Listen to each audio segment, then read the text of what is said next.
Right, as the cameras are doing. Okay. All right, Jesus did not confirm in many, many places.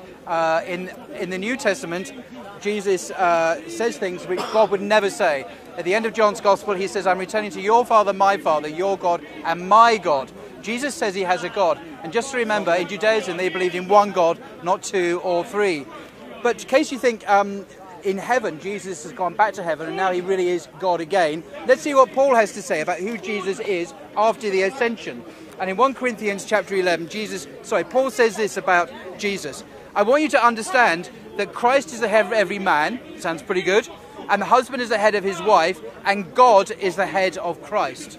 So the head of Christ, the head of the Messiah, is God himself. And this is the ascended Jesus, not the Philippians chapter 2, Philippians 2, divests himself of his Godhead and becomes man. This is Jesus back into heaven.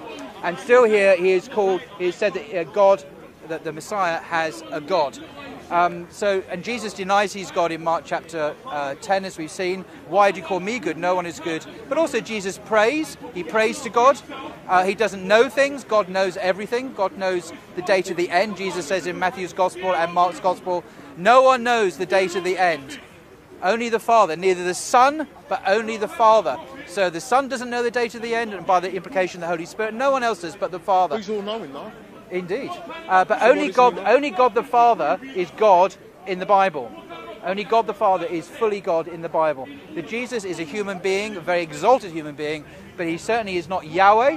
And the final piece of evidence is this, interesting piece of evidence. Jesus taught his disciples to pray. Now, prayer is really important in the Christian life. And you're praying to who? To God. Who does Jesus say specifically you should pray to? If you look at the Lord's Prayer, Jesus says, when you pray, pray like this. Our Father in heaven, hallowed be your name, your kingdom come, your will be done. What does it look like? Should I come out the way? Well, hang on, just give me 15 more seconds. So Jesus says when you pray, you're not praying to Jesus, you're not praying to the Holy Spirit, you're praying to the Father in heaven. So there's no Trinity here. There's no divine Jesus, there's no Holy Spirit. You pray to God in heaven, our Father in heaven. If Jesus was revealing a God of a Trinity, he would say, when you pray, pray to the Trinity, or pray to the Father and the Son and the Holy Spirit, or something like that.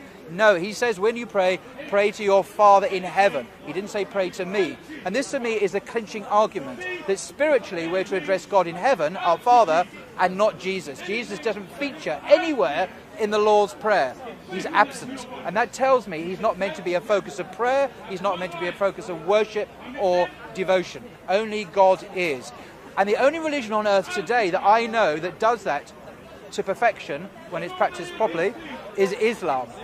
No kidding. It's the only religion in the world that knows of Jesus as the Messiah and gets him just about right, that he's a Messiah and a prophet of God. So my invitation is, if you want to follow Jesus authentically today, you've basically got to become a Muslim. So that's it. Where's that man? And go and break your fast. I'm desperate to go and have something.